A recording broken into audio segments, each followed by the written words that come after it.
Go live. Right, we're live, I guess, or something. And I know it's a bit of a side note. I just realised while looking at myself, you see the hoodie I'm wearing is the Mass Effect one I wear when it's like a bit too warm. Mm-hmm. You know the person I had a meeting with on the famous person I had a meeting with really recently. I forgot to. He was like, "Is that a Mass Effect hoodie?" I'm like, "It is." To Nice. part of my 20 minutes, but he was very on the ball with that. So I just wanted to tell you that even though we're now live, it's now recorded forever. Just thought I'd just relay that to you. Yeah, that's cool. Well, welcome back, guys. It's time for another Prodigy review. Yes, the normally scheduled.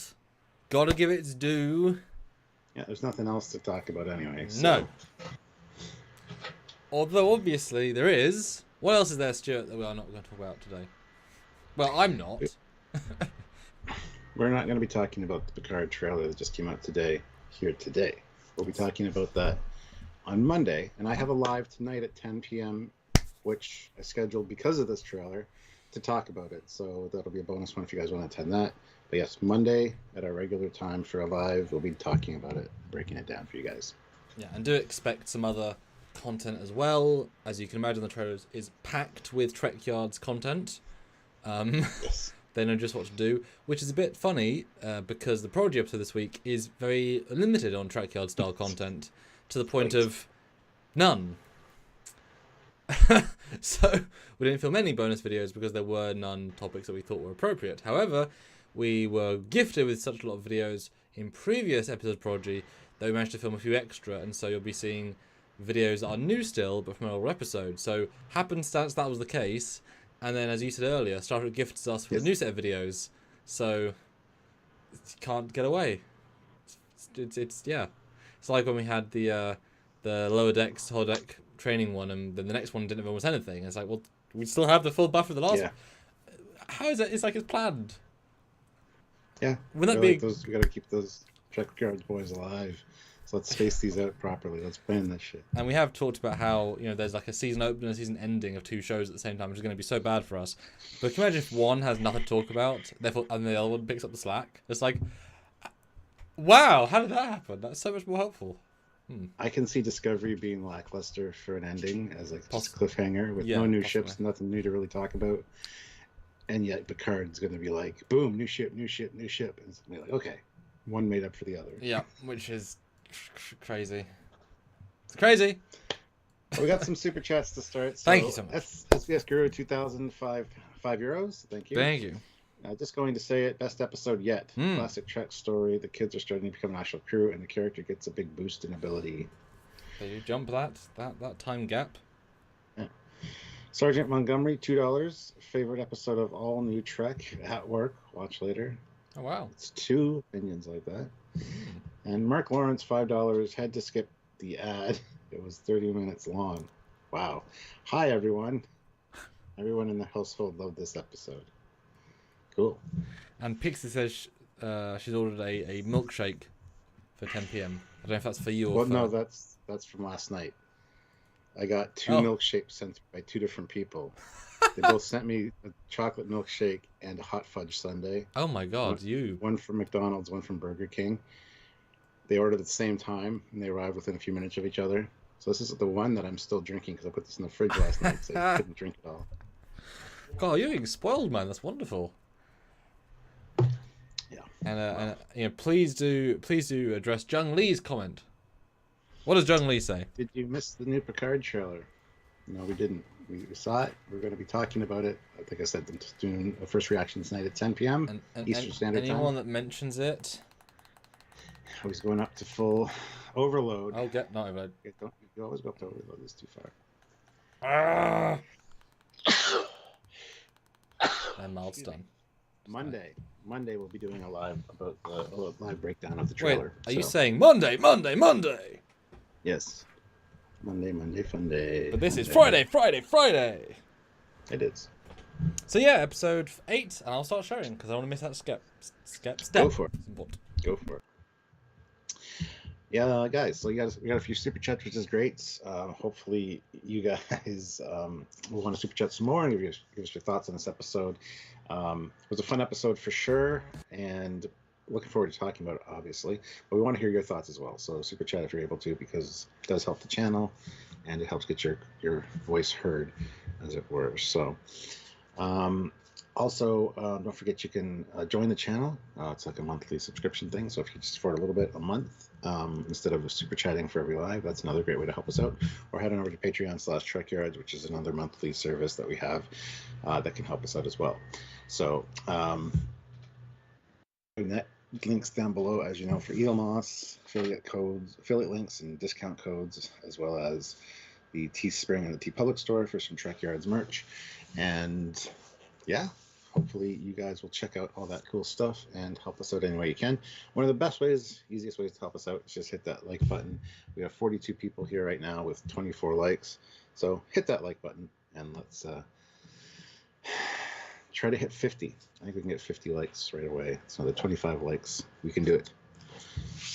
And that'll move the like goal up and up and up endlessly until the end of the live. But that's, just hit the like button. Very easy. Very simple to do. Sorry to hear that, Matthew. I thought it was great. Some really cool stuff in there. So,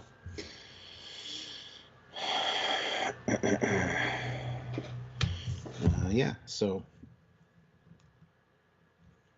yeah, we're on episode 8 now of season 1 of Prodigy.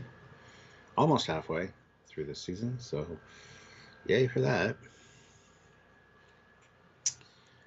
But yeah. Chuck A, who's been a member for 23 months at the rank of Commander, so thank you. Thank you. Prodigy or Picard, great content for Trekyards.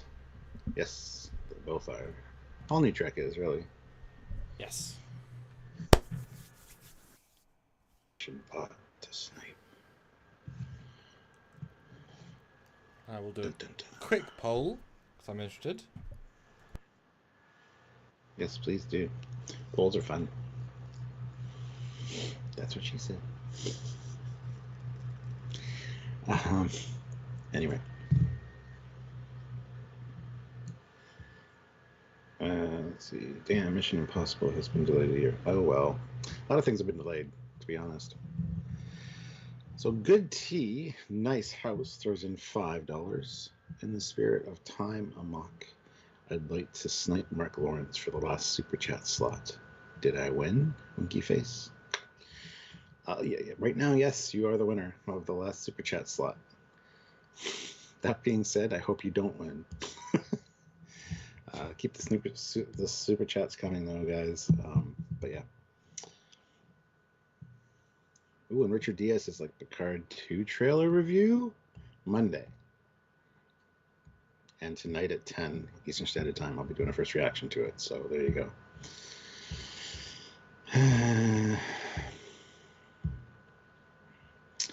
Let's see. Alan Parr says, I really enjoyed this episode. It was a good spin on a classic time shenanigans episode, and it gave Rock some good development, as well as teasing parts of the wider story. Yeah, there's a little bit of wide story development, but we'll get into that.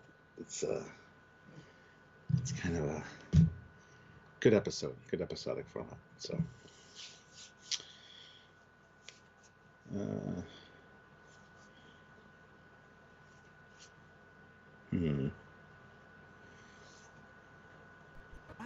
Anyway.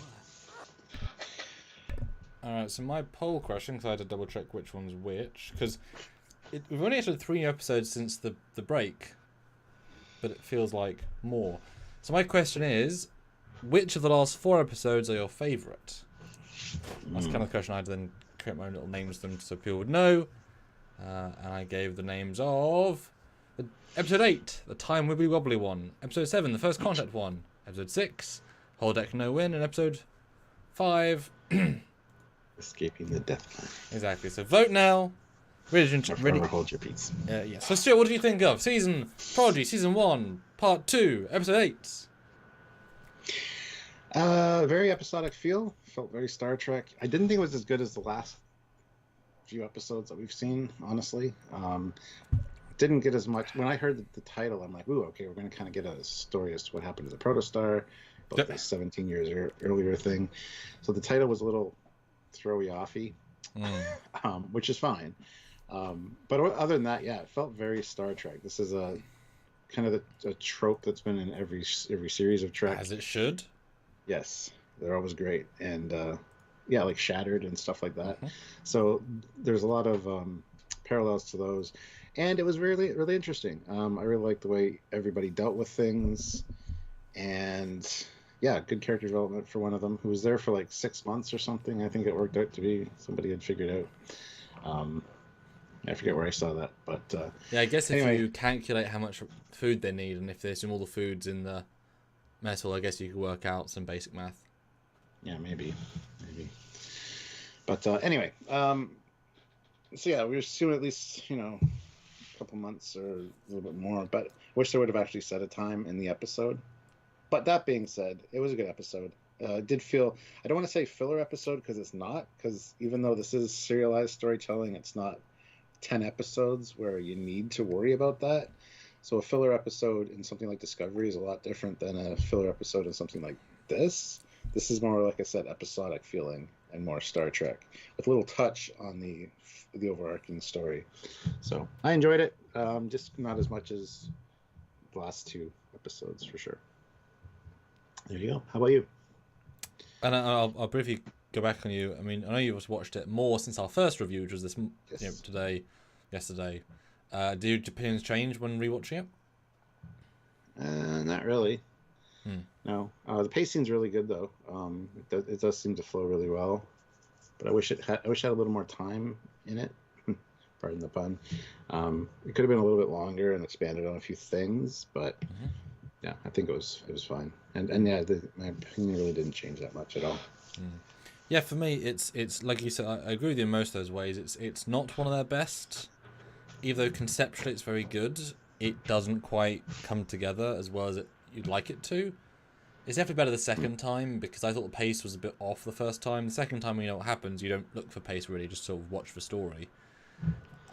It's one of those things where very simple premise, in theory, but it takes them half the episode to explain it. By that point, they're starting to rush the wrap up, and so. Yeah. But that's almost unavoidable. But because of that much time dedicated to the thing of the week, there's so little grander story happening, and I was most eager for the Deadlock stuff, the Chakotay voice, the hints at the future stuff, whereas the present stuff was not as engaging as the promise of more, and we keep being teased with more, and they keep under-delivering, I think that's fair to say, every time at this point. Yeah. We've given a Chakotay reveal, and then hasn't been... And that's a letdown for sure. Yes, it's nice to have a slow build, but they definitely needed something else at the end to kind of give an oomph. And there's a lot of... This one I think is the most plot-holy or plot-conveniency. As I said in our previous review, the very concept of why Janeway and the ship itself would allow them to fly through a dangerous nebula is not relatable and realistic, because the scanners know what the ProStar drive needs to function. It would know the thing would get disabled, and the thing caused a time rupture. So lots of bad things were happening. Janeway's access to the computer, there'd be a diddly. I mean, alerts happen for a reason. People would be alerted. So I just don't. That's just not realistic to me. No, that's not just to fly through. And it's space. Go around it. I was expecting to sort of appear next to them or be pulled to them, but they just go through it willy-nilly. So that was unrealistic. And Janeway, once she's told about the crew not being a crew, instantly safety protocols kick in. She locks the ship.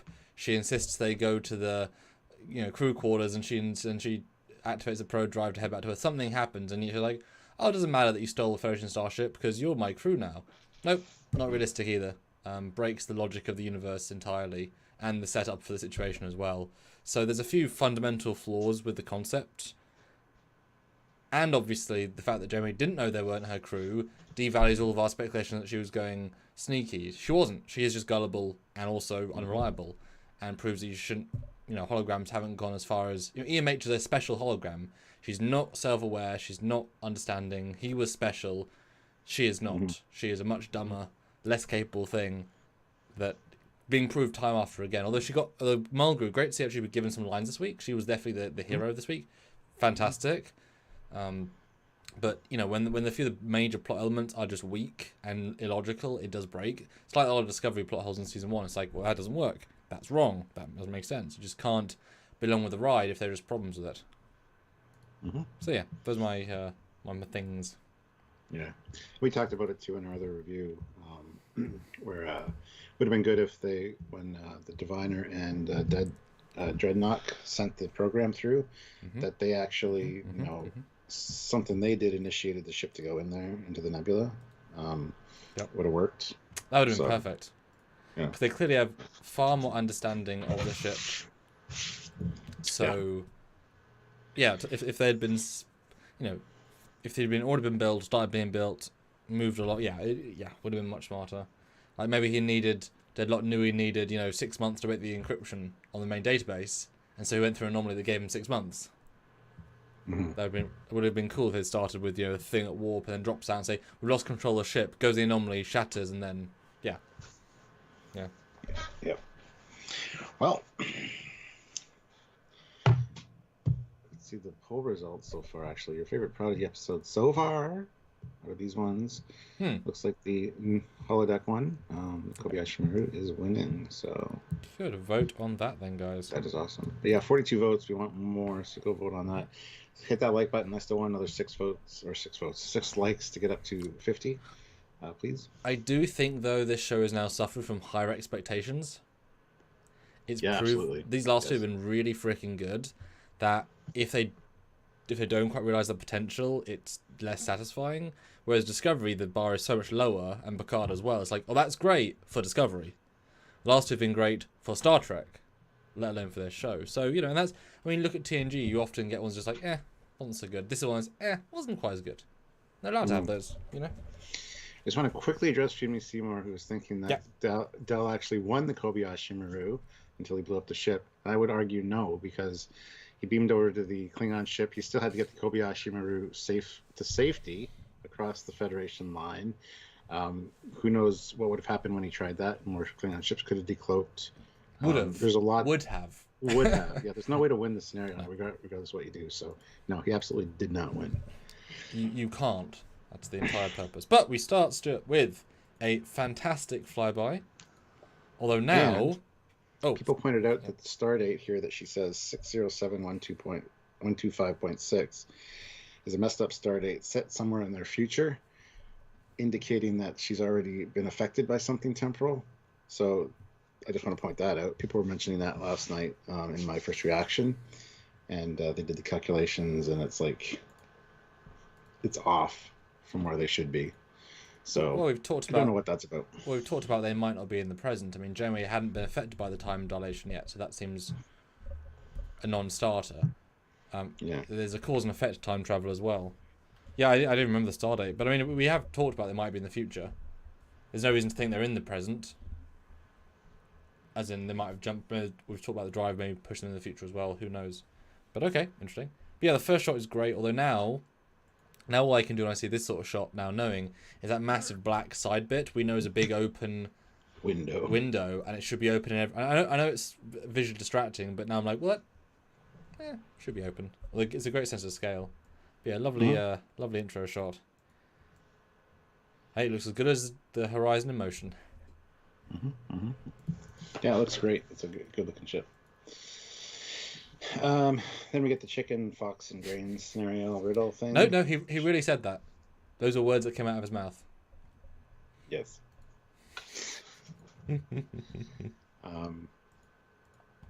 Which I don't know if you guys know.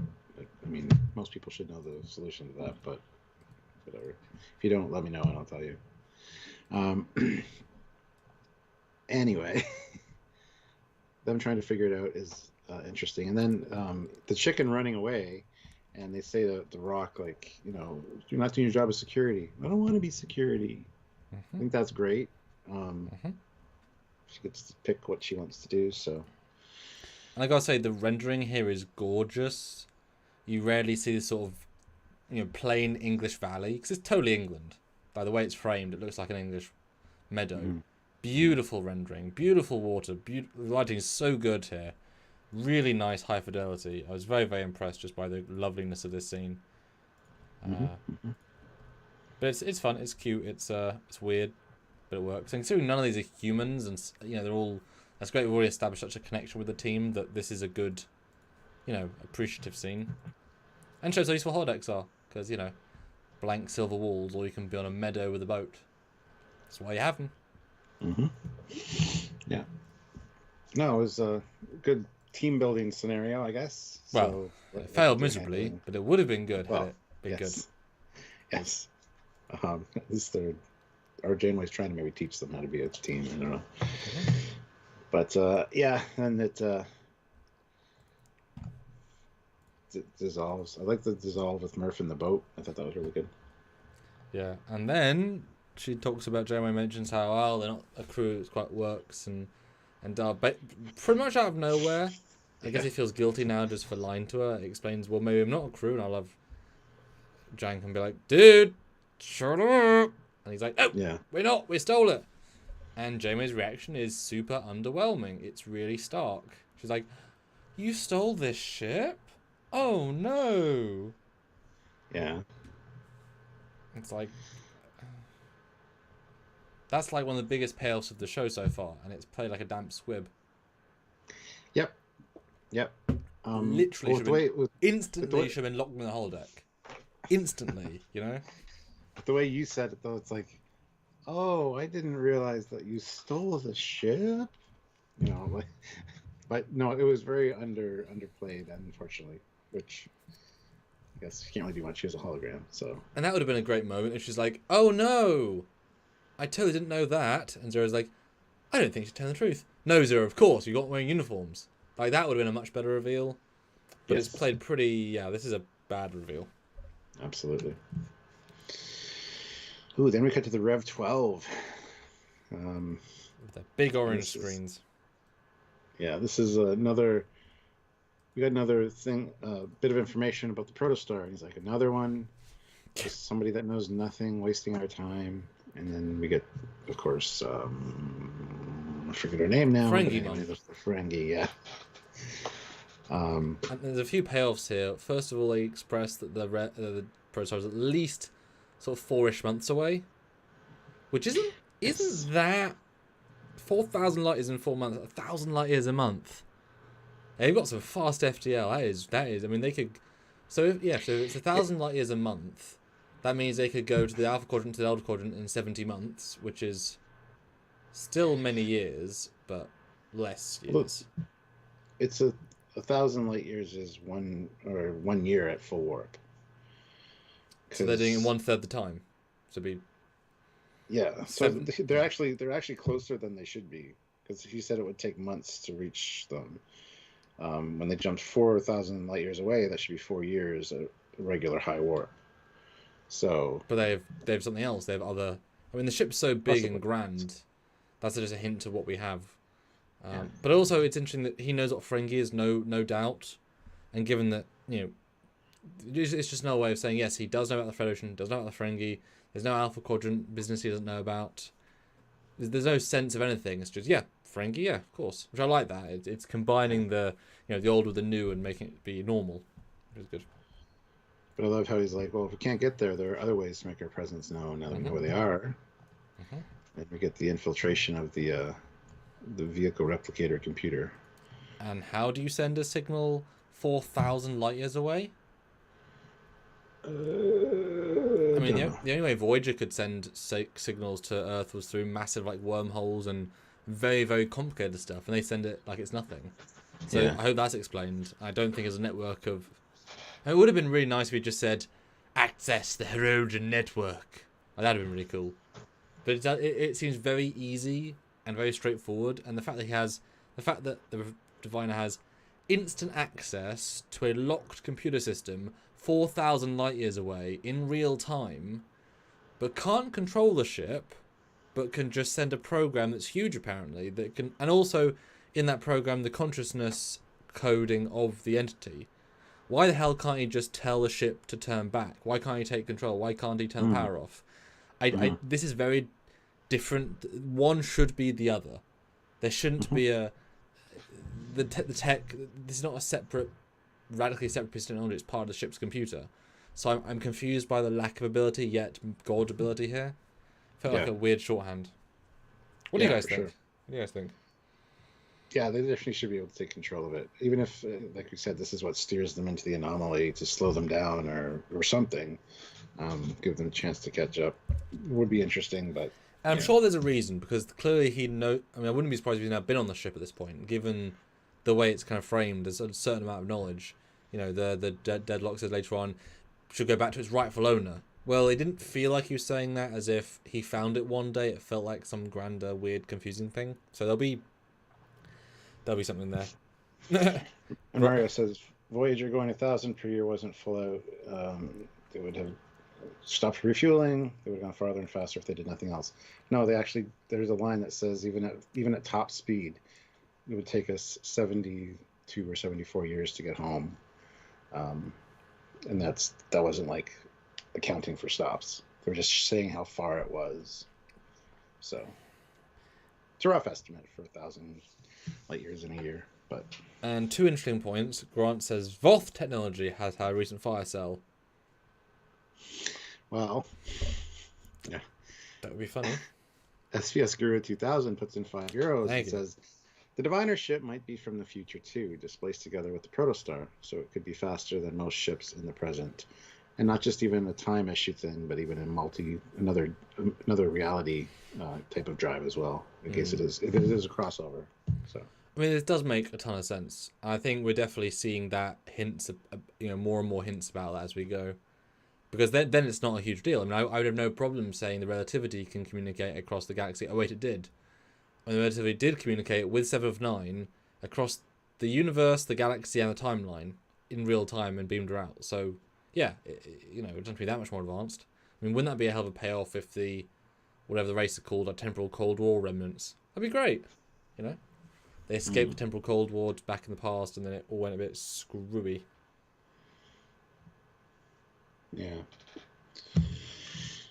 Well, another thing that's worth pointing out is that the way this dreadnought gets replicated he doesn't have the full functionality of his full robot form, because later when he's getting blown out, he doesn't grow the other arms to lock on and pull himself in. So he's kind of limited, which is neat. Yeah. And he's always walking on his tippy toes. Yeah. Yeah, we'll get to that later. But then we get this fantastic close-up where we see... I mean, if that's not a human scale indicator... That's the deck. I mean, that's really, really nice. And it's an odd... see the bridge, too. Yeah. And it also shows... I mean, the tiny windows aren't windows. I mean, they're portholes at absolute best. I mean, these lights... In the scale of a head...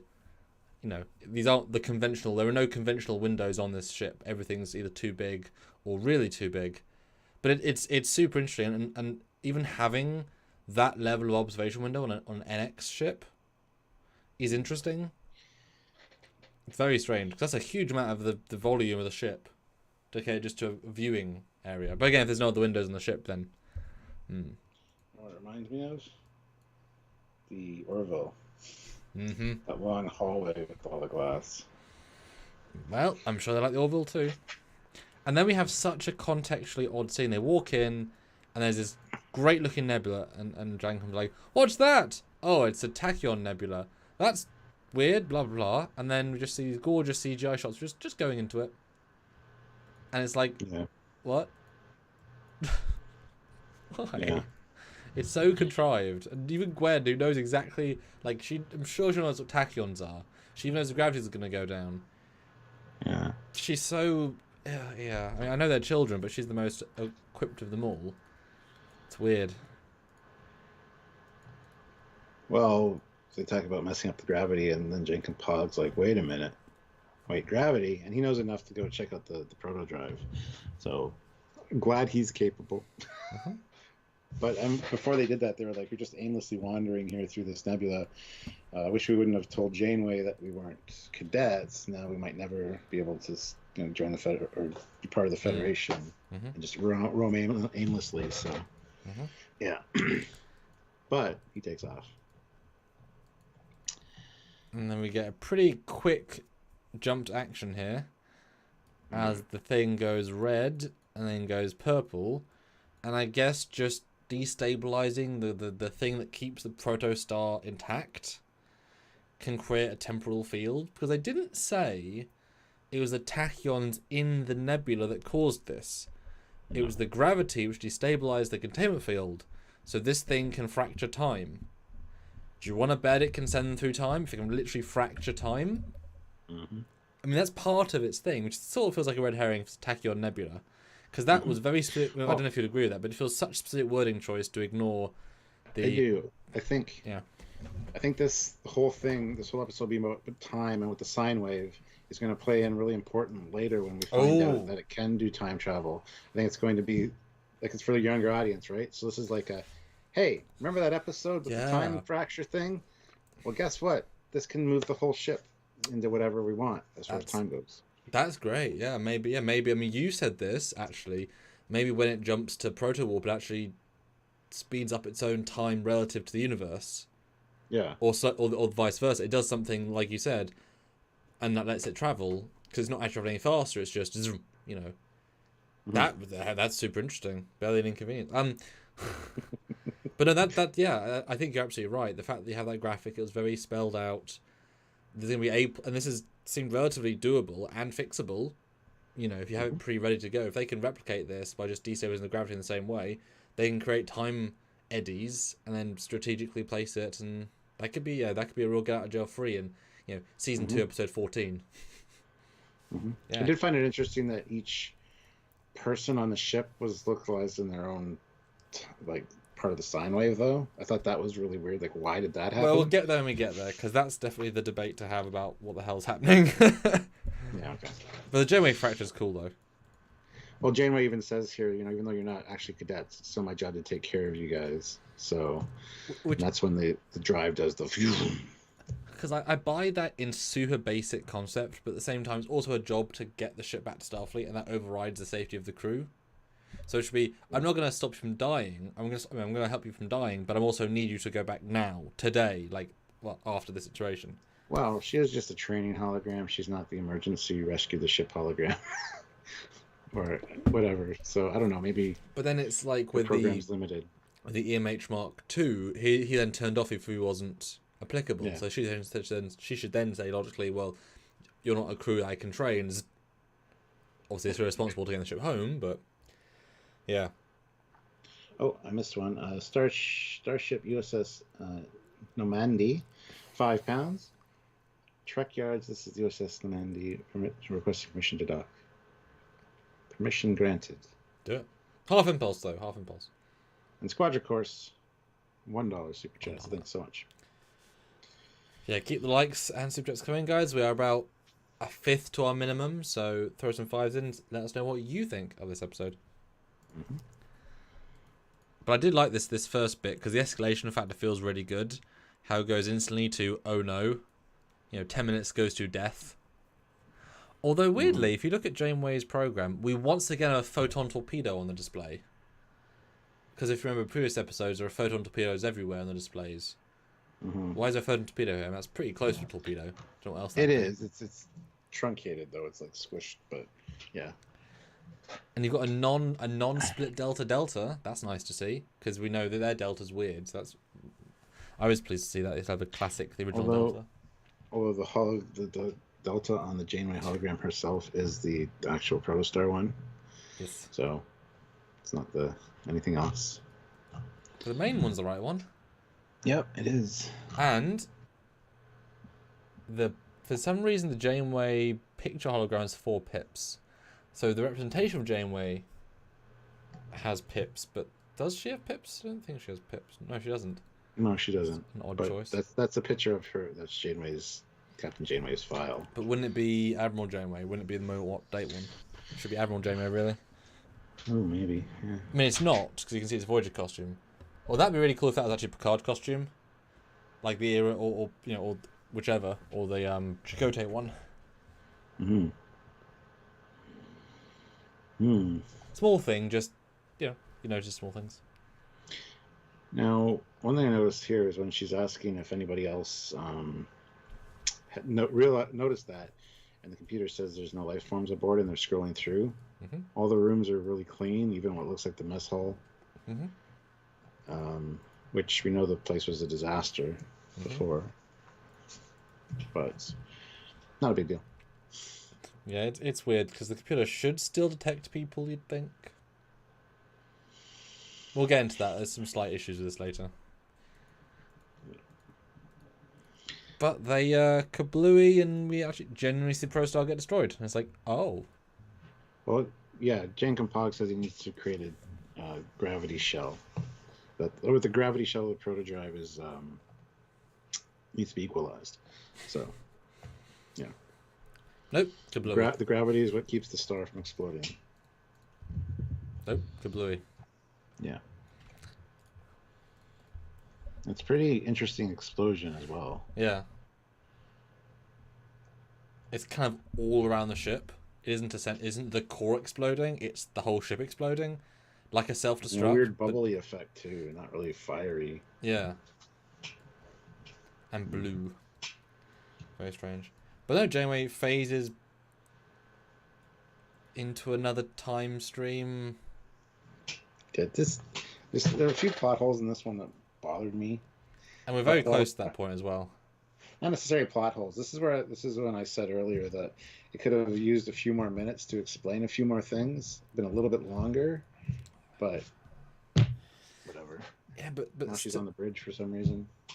But still, they do spend so much time explaining, but it's not quite clear. I can imagine a lot of kids will be confused by this episode. Well, I was confused for a good chunk of it as well. Yeah. Guys, vote in the poll. Vote in the poll. Vote in the poll.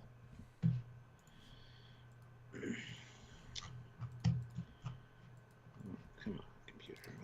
But she talks to Rock Talk, and everything's moving in. Like, for some reason, she's moving fast, but all the cutlery are staying in. They're going slow. So that's the hint that time's whatevering. But if the cutlery moving slow, the computer should also be running slow, which means you shouldn't be able to get any data from the computer. And like replicating a meal should take a very, very long time relative. I mean, I guess patience, but that was a weird. I didn't like. This is not consistent throughout this episode. Throughout the rest of the episode, really, things going fast or slow. It feels like so this was an odd note that if you throw something, I'm in real time, but they're all slow. It's like they should all be running at the same speed, which is they're slow to the world. Because if the thing's running slow, that means she's still in the ship in real time. The ship is in real time, but she's slow. If the ship's in real time and the ship's slow, it's blown up already. Yeah. Because that's how that works. Whereas if we're saying this is in the past, then you should be able to detect people on the ship that are running. Like Gwen should certainly be detectable because she's running close to real time. I just thought it was a weird visual that's never repeated. The floating stuff. Yeah, I thought it was odd as well. But yeah, Janeway points out that she changed the her program to, be the right speed in each thing here. Yes, fortunately I can adjust the speed of my settings to be here. So, and then everyone's stuck in their own temporal phase. Oh my God, can't speak. So I don't know why it fractured into that many. And I realize it's a sine wave, but what is it? Is there one person in each one? I just don't get that. Yeah, it felt sort of like the TOS episode where those aliens are going, they're running fast. Wink of an eye. There you go. And so it brought into phase. So that I felt was the analogy, but the ship. But she can't go back and forth between the things death and not. Like the ship just it should have been up to the point of destruction and then reset. But it isn't. It doesn't make sense that she remembers everything from the last one, because the ship gets destroyed in each one except for this one, obviously. And we see an exterior, like it does get destroyed. Like there's so it feels as if it's playing with multiple timelines, but it's not. It's not time travel either. It's like the Discovery episode Magic to make the Saneth man go mad with Harry Mudd, where each time they restart, you got to quickly dump all the. Stamets has to dump all the information to burn them, and just make it shorter and shorter each time. That's what it should be like for Janeway, but for some reason she remembers from each time thing, which is weird. I don't know. Just and also not a big deal, but super great point. Says SC Scout Guy. So Janeway can pick up that tool in the picture, but later can't hug them. And also when she's holding hands with Dahl, you can see they're not really holding hands. It's just a force fields, and so how is she picking up a real tool? Well, that's a render error. Yeah. Either she's hard light or she's not. Whereas she clearly wasn't in previous other scenes. That's just an error. Oops. Yeah, good point. Did you notice that? Oh dear. And the fact that we can judge it on an adult show standards because it's so impressive in other ways. Mm-hmm. But that's why I think this one feels a bit odd. It's just not clicking the way it should. There's a... There. It's weird. Yes, I also noted that she's got her that nails episode's painted called- in this scene, which I thought was odd. Hologram and painted nails. They're Yes, Terry, that episode's called Shattered. Yeah, it's a great episode. Also Janeway centric. Then we get the spiral of all the ships. It's a cool graphic. Mm-hmm. And Rock Tox does not want to help. Yeah. Or is unable to help. Well, she says 10 minutes for most of them goes by in an instant. For you, it's going to feel like an eternity. Mm-hmm. Oh, thanks for that. Well, and not just that, but I like the speech pattern is far more like, look, you need to help the crew, but then showing the ship getting destroyed in a hologram in front of your face, do you not think it's going to scare her? Which it does. That wasn't smart, was it? Yeah. Bedside manner. Yeah. Don't show You know the what ship's else? death. What else doesn't make sense is that, okay, so Janeway doesn't get destroyed and have to, and for some reason the information carries over to each one that, yes, we got to build this thing. Later, when their program gets deleted, it also gets deleted in Rock's timeline. Because she asked Janeway to come back, and she can't have her back. She's got to restore her herself. Which is weird, because it got deleted at a different timeline. Like, ugh. No, it's true, because if that's been 1.3 seconds since she left in this situation, then the Janeway program does still exist in the computer until that point. And later it's on the holodeck when Rock is walking kind of the holodeck program with the chicken thing where she's sitting. Well, She's sitting there later watching. That could just be a recreation of the first whatever. But that's after Janeway got deleted, so I don't know. Just yeah. I think too much into it, I guess. Well, it's just the logic. You can sense the logic doesn't quite work on this one, even though it's super simple. And there's also because Gwen sends a message in her timeline, which is near the explosion, and it takes days, weeks, months to reach Rogtog, which would also mean that Janeway would still exist for a long time, unless they're implying that by the time she says, you know, I'm lonely, it's been, 8 months, and you would think that, that wouldn't be the case.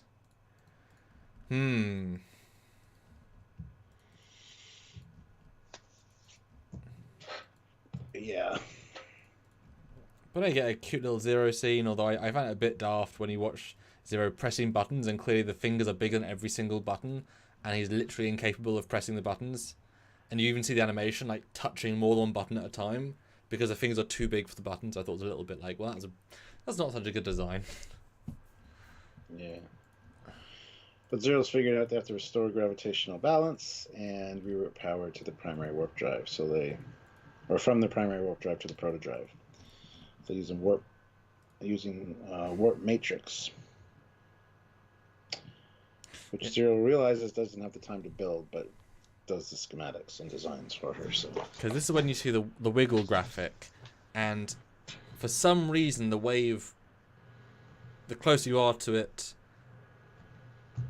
the more effect it had. But it's an alternating wave, so more, less, more, less, more, less, which is fine. I paid attention to who was next on the list, which was Murph. Apparently Janeway didn't, because when she goes to the next one, she's like, "Oh." I mean, that was a great moment for the audience, but yeah, she knew because she's a computer that stored the information. Yeah. Doesn't even need one glance, but she's got it. SPS Guru 2000 throws in €5. Thank you. From what I understood, and time as a sine wave explanation, different parts of the ship are in different times depending on distance from the explosion. Okay, if they were scattered that far apart, sure, I'll buy that. Except that doesn't work because Roktok goes to the bridge which means they'd be entering the Gwen timeline, which means it would be quicker, which means they'd die. They all went to engineering, which would mean they die because that's 10 minutes in 1 second. Because if the engineering room is running at the fast time and has been destroyed first, then no one can go to engineering a second time because it's been destroyed already. So that doesn't work either. They are running at different times. The ship is running. No, the whole ship that they're on is in the same time thing as they are. But Well, it's saying different parts of the ship. It doesn't explain why the other ones aren't where they're supposed to be and moving slower or faster. Because that they should have seen. That would have been nice to have seen. Yes. You know, it would, like Rocktalk go to the Gwen and like, Gwen, why can't you hear me? And then, there's deadlock. It's 9 months in and deadlock's appeared. Like, that would have been nice because they should still be visible, especially slow to fast. Like, yes, the slow one's not visible. Or like, there should have been some sense of, well, you ask because you.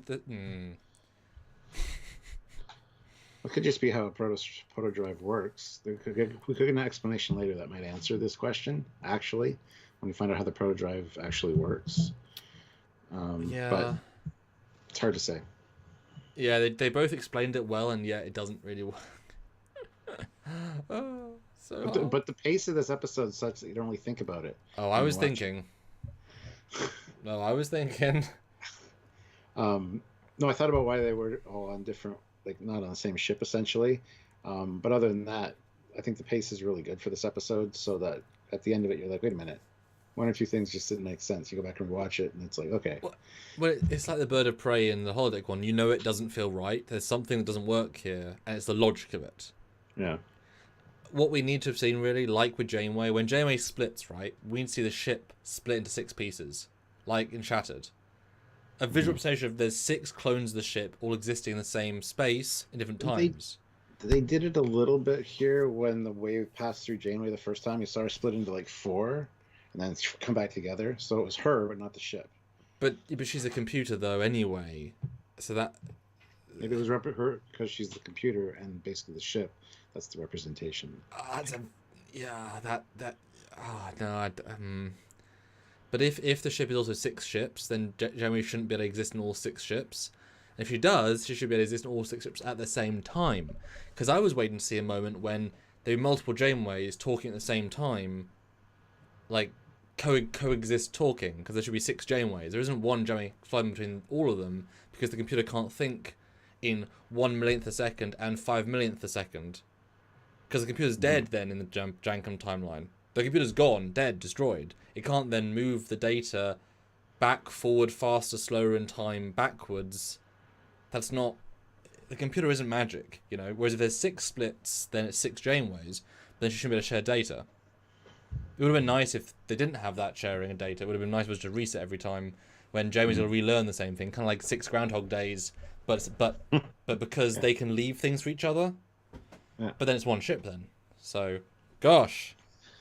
We need the writer here, really, to explain it. But I think they might just say, it's also a kid show, guys. But it's like, yeah, but we've seen the Voyager ones and the TNG ones and just... Whew. What I said, though, it needs a couple extra minutes at least for a little bit of an explanation here and there. One line here or there in each timeline might explain some things, right? So, yeah. Anyway. But, yeah, so Zero knows that can't make the thing in enough time, but does up the schematics so that Janeway can pass them on to the next person. And look at this button shot.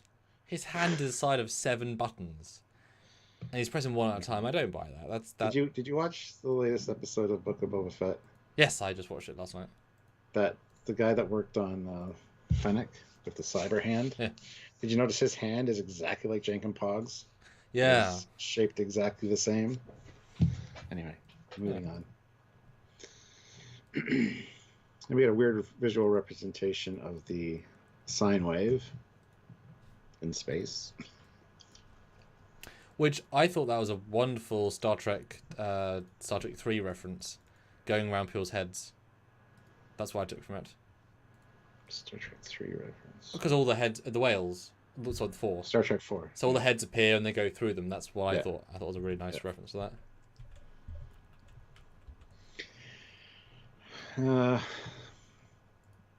Yeah. So then we got to whoever's in this one, we got to get to make the warp matrix. Oh, wait a minute. So important, Stuart. So important. It could be the matter of life or death, death or life. And I love how Murph is eating a magnetic boot, like from Star Trek 6. I was wondering what it was. Yeah, that is one, isn't it? Yep. Oh, Exactly they still are there all those years in the future. And this is obviously the conceit of, because this is one of those slow timelines. Janeway's probably here for like 4 months waiting, or like 2 weeks. Because this almost the same timeline as Rog, and that's months. Yeah. So that I wish was more represented, but it was funny. Just like, oh, you're useless. Yeah. That was funny. Made me laugh. Both times I watched it, even though I knew it was coming. Then we get Dal, who's playing a game and doesn't want to get chewed out. But he swears the game has sped up on him. Which it has, which I thought was a nice reference, but Yeah. yeah. And he hasn't noticed that everyone is gone yet. So I don't know why you would if you've been hanging out for like, if it's only meant to be 10 minutes and they're not far off. I mean, you can have an hour of alone time. yeah. But I do appreciate this segment though, because the speech, like I think now we've kind of got past the setup, even though it doesn't all make sense properly. These two characters get all three actually get some nice character moments. You know, yes, you can do this. He's not an engineer, he has no real skills, but doesn't mean he can't follow instructions and make a basic one, and the one he makes is rustic looking. But he had the brilliant idea of using the vehicle replicator Yes! to do it. But fatal error, it's actually someone loaded a giant file, and it's all out of whack. Now the problem with this though is that we've already seen it start to make him. He says temporal anomaly. She says yes. She says it. Yeah, seems a temporal anomaly. Why is that extra funny, Stuart? Because the night before I was rewatching Discovery, and Michael Burnham mentions a temporal anomaly, and then so does Emperor Giorgio. And I sent each of those little video clips to Samuel saying, look, people in Star Trek actually do say temporal anomaly. And then the very next day, this episode came out, and we get her saying temporal anomaly. It was like, oh, the irony. Yes. That's great. It was fantastic. But this Three is temporal anomalies in one day. Yeah, seriously. But this is confusing because if this is a fatal error, and yet the first timeline already being constructed, and a second timeline, because it's split at that point, finished being constructed, and a third timeline, only the head was constructed. But in this version, nothing's constructed. So the ship is clearly split into 6 pieces because they've got 6 different versions of the constructor. Because it isn't the same one, otherwise he'd be seeing parts of Deadlock. So this tells us that the ship is in 6 pieces and 6 complete. They are not coexisting. Otherwise there would be this version of him, like it can't be failing. But if it's you know, but then that means also the computer's been split because the computer would know it's being made. Like if the computer can share data with all of its 6 selves, it would know it's also using the replicator, but it says fatal error, but that's wrong. It's making it. So this doesn't. It's a clue, but it's like that doesn't. Yep, another thing that doesn't quite make a lot of sense. Yes, but it's a good scene though. Like I like the idea of it. Well, that's the other thing. Well, we'll get to it later, I guess. But remember that shit. Remember your thought. There's this thing with Rock and Dreadnought at the end, where Rock mentions Dreadnought, and I just want to talk about that when we get there. Okay. So anyway, they talk about the Apollo 13, and even though there was an accident, they used what they had at hand to make what they needed, so you can do the same thing. Anyway. I got super excited. I thought she was going to mention the XO1 there. Captain Jonathan Archer dealt with some similar, once when he fought the Zindi. I mean, great to hear Apollo 13, but I thought they were going to be very specific in an X reference. Mm-hmm. I was excited about it. Well, Stuart, give us a like, super chat, and vote goal because we're doing well on 75 likes. Let's hit the like button, guys. Let's go to 100. Super chats really need to be about $100 more dollars, honestly. But a couple 5s, a couple 10s, a couple 20s, whatever you guys want to do. We'd really appreciate it. And also the poll, we have 92 votes. Let's go for another 8. Let's try to get 100 votes on the poll. We'd like to have a good sample size for those. So, if you can, please do. And pretty any or all of the above. Yeah. It's a good speech here. Although I'm confused where he finds these things. Like, what is this? Where is this first room? Well, I'm gonna brighten it so I can try and work out what is even. 'Cause it looks like literally like a dustbin. No, that is the Pro Drive behind it, but it's Just a section of engineering, I guess. yeah. Well, but engineering's above this because they. But the drives. Anyway. Yep. He starts building this thing, and we get confirmed delta-shaped bolts. So there's a delta drill bit head out there somewhere. I want a delta drill bit head for my power drill. I'm just saying. I don't know where Samuel's going. He's gonna go hang himself or something. That was a slightly cringe moment, Stuart. It was. It's more confirmation that the ship's from the Kelvin verse. Everything aboard is delta shaped. Or Discovery verse. Yes. Blah blah. IMEC throws in $10. Whoa. Well, they mentioned quantum stuff, so they could be still tied together even when split. Yeah, quantum entanglement and all that. So I just wish the Janeways weren't the same Janeway, or had to specifically like send memory packets to each other, and that was in dialogue. Because the way it's played, she can just jump between the timelines. yeah, Which doesn't really work because they're not timelines; they're slowed down time, which means all she's doing is slowing herself down. But then she can do that at will for Rock-Talk, and then get more time to think about other stuff. Yeah. Mario says it's not the worst bit shape I've ever seen, although the Trekyards logo would work better. It's better shape for getting some. Yeah, absolutely. Is that a self-sealing stem bolt? There you go. Maybe. Anyway, we got a.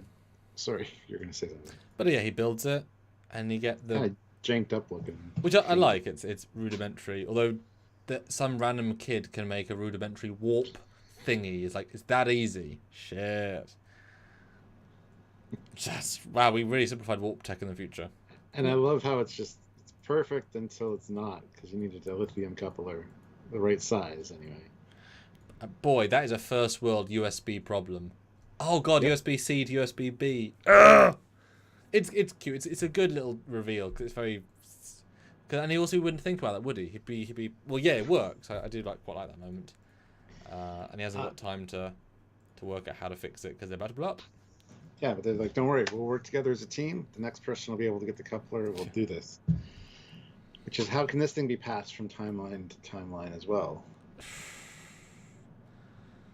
See, there's problems. Anyway, IMEC throws in $5. This is the Wish version of Janeway.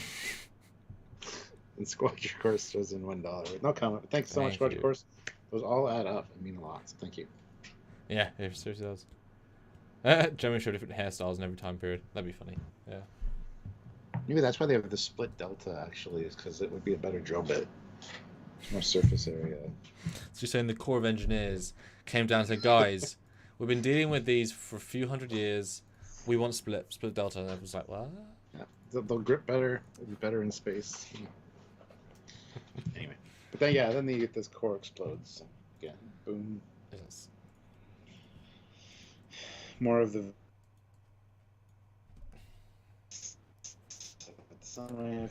Because I don't know about you, Stuart. And we get I don't Dreadnought know about you, being built. really, Stuart, I don't know if you would agree, but I really wish we'd seen everybody in the situation. So we'd seen. It'd be sad if we saw Janeway talking to Jankum in that room, and then now you've got Janeway and Dahl in that room, and you got Janeway like you see multiple versions because they're still in the other timelines, so they have to like maneuver around. They can't help them because she knows they've already been destroyed. Like they shouldn't not be there. Some would be going very slow, and others would be like just a blur going through. Yeah, because at this point, Jankum's there being killed in that exact space. So it would have been nice to have seen them sort of, like I say, build up, and then it's like even more desperate. SC Scout Guy says, my 12-year-old son just said, oh, it's that Star Trek man and his friend from Harry Potter again. Oh, Expelliarmus and all that. Tally-ho! Hogwarts Express hilarious. leaves at 4 p.m. We have crumpets on the train and they're magic, so they make you full, and then you eat the Bertie Bots, and then you get hungry again, and you eat the snot ones because you're a silly boy, and, you know. Something. Disappoint us. Samuel is disappoint us. Disappointed in that. Anyway, that's hilarious. Anyway, then we get Gwen, who is looking for a dilithium coupler everywhere on the ship. Yeah, which I like we skip that bit. Although, why are there possessions here? Because the ship's meant to be either empty or full. I don't know. And she pulls a dilithium coupler out of a console. In the bridge, yeah. Why? I don't know. But it's the wrong size regardless. Like, that's a high-end spec. There's no dilithium power. Anyway. But I do like the robot construction scenes. These are cool little moments. Are well done. Yeah. And he does feel less big. He does feel less brawny. It's quite an effective thing. Yes. And the fact that More simplistic version of himself, yeah. And the fact that you sense a distinct purpose of, I know exactly where to go, what to do, how to do it. There isn't like a dum phone book, bridge on deck 3. Okay, Dun, dun, dun. you know. We're doing that last thing on the live. Dun, dun, dun, dun. Disappoint us of board, yes.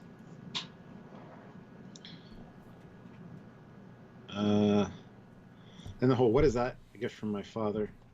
Yeah. Although Jeremy's already seen it, and I'm surprised she didn't confide in Gwen that I saw this earlier.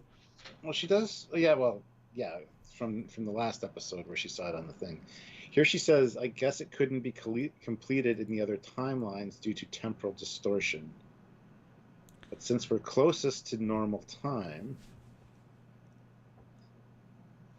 So there's a kind of an explanation there. Yeah. But Because, okay, I'm going to bring up the Rock thing now. Okay. Later, Rock says that she even found a dilithium coupler the right size, thanks to Dreadnought. So I assumed at the time that she watched Dreadnought in slow motion go get the coupler like he does in this one. Yeah. And then took it from him. Maybe she destroyed him. Maybe that's why his head's on the floor later. That's I true. don't know how that played out. So I don't know if... But she's far away from the normal time, which is what Janeway just described, that because he hasn't been constructed in any other timelines because of the time distortion. And that's explicit here. So and she didn't tell him about the coupler before her program got deleted. She didn't tell Rock, sorry, about the I mean, coupler before the Gwen program may got have deleted. mentioned deadlock, In but the message. Maybe in the message. But then it wouldn't be thanks to deadlock. It'd be thanks to Gwen. Go to the Yes. replicator and find it. I wouldn't credit Exactly. the villain. I mean, there is no dreadlock in her timeline because clearly these are all completely separate. So there was never a dreadlock any situation ever in her version. So she has no knowledge of this. There's nothing in the sensors. There's nothing in the records because they're not sharing data. Except they are sharing data because they can share schematics. So the computers are linked. So and because they can send messages to each other. So no, she should be able to watch. But she can't watch because they're scanning and no one is on the ship. So they both can, but no, okay, you can send messages to each other because that's running at computer speed, but you can never detect anybody in the ship because they're running at alternate speed. So, but the scans would still pick up Dreadlock and note it, but we know that the other timelines aren't connecting. Certainly, if Dahl, who's halfway slow, can't replicate the device, certainly the other one can't, so there should be no record of him. That's another plot problem. I guess just Gwen said stuff. And it's Dreadnought. A lot of people say Dreadlock or Deadlock. It's Dreadnought. Yeah, at least we'll stop playing Grievous. Look that up. I'll put it in. I'll type it in the correct way in the chat so everybody can see. Yeah.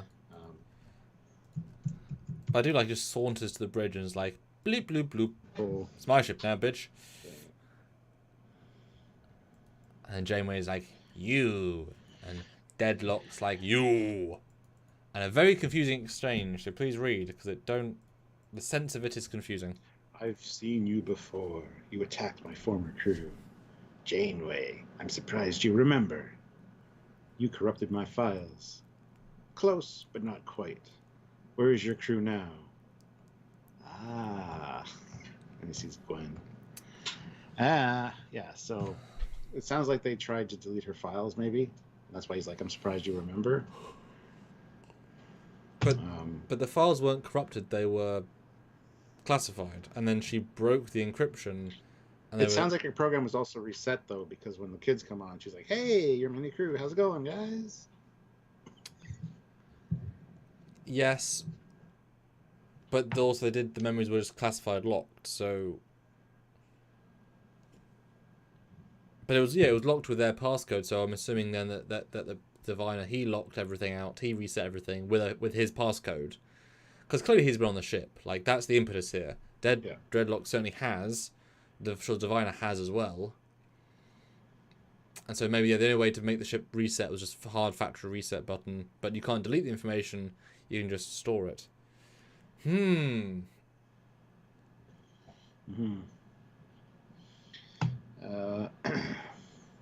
Yeah. Then Gwen and Dreadnought go at it.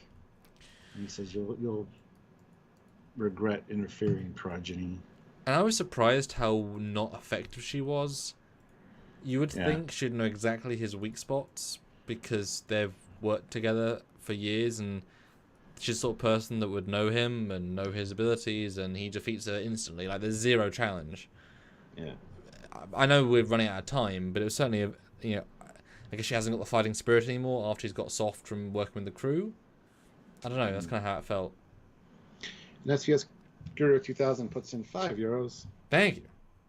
Why doesn't she replicate the right size in the normal replicator? It's a very good question. Why didn't they just replicate all the parts in a normal replicator? Who knows?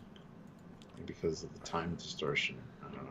Well, but Rock Talk can also replicate food, so...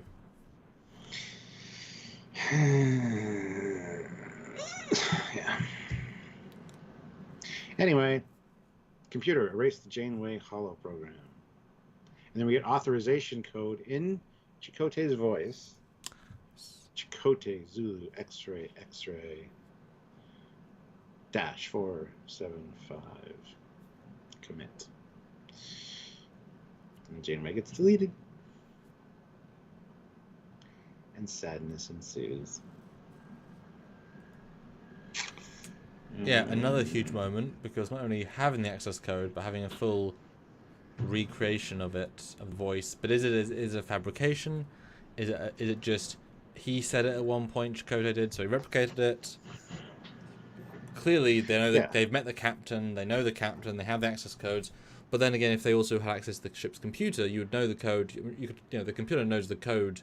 So if you could hack the ship, then you would know the code too. And if you need Chakotay's voice, you could replicate it not too hard. We've seen replicated voices for security codes in Star Trek all the time. Yeah, so. I mean, data. It's easy. Yeah. But then he says something interesting. He says, now bear witness as I return the protostar to its rightful master. Mm-hmm. So, well, that could just be Arrogance. perspective. Yeah. You think that it's yours or the diviner's, but... But the access code was the thing that had the Janeway's memories in chains. And he knows how to access the computer systems now. So clearly they have intimate knowledge of the ship.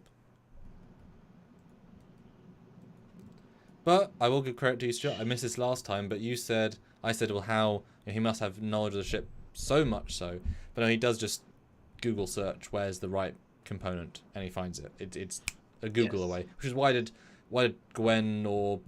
Because Janeway has access to the computer. Janeway could have just asked the computer where's the piece and told Dahl. So another little plot hole of just... Oh, yeah.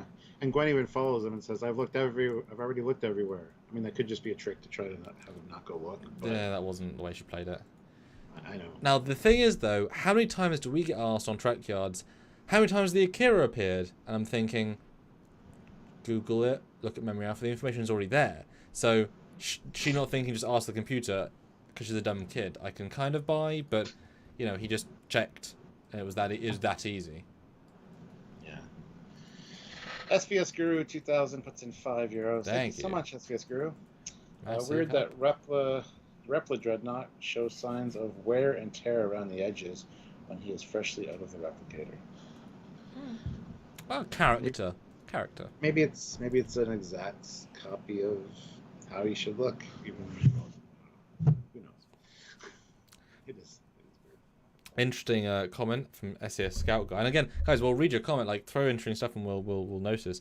I wonder if the star inside the protostar was actually the star around the Diviner's home planet or something. That could involve more time travel because it's a protostar. It's a young star just forming. So maybe, yeah, that millennia later, it was exactly an actual full star, and they went back in time to scoop it for the protostar drive, which means his race never existed, but for some reason he was out of time when that happened. So maybe that's why his species doesn't exist anymore. It's not that hard to have anti-time chain shielding. Yeah, we've seen that before for sure. And Colin says vehicle replicators seem like such a good idea until this. Yeah, I mean, you can build battle droids and then they in like 2 minutes and they come kill you. It's that easy. It was that easy. Now, unlike the Discovery building the Red Angel suit in 12 seconds, this felt more applicable. Although guys, make Red Angel suits. I mean, make some Red Angel suits, unlimited storage. You can build them with what you got on board, and then you can fly in them. Get the wormhole drive active with a star. Yeah, there you go. I just really wish that, or I hope that after this they change the security codes and stuff on the ship. Yeah.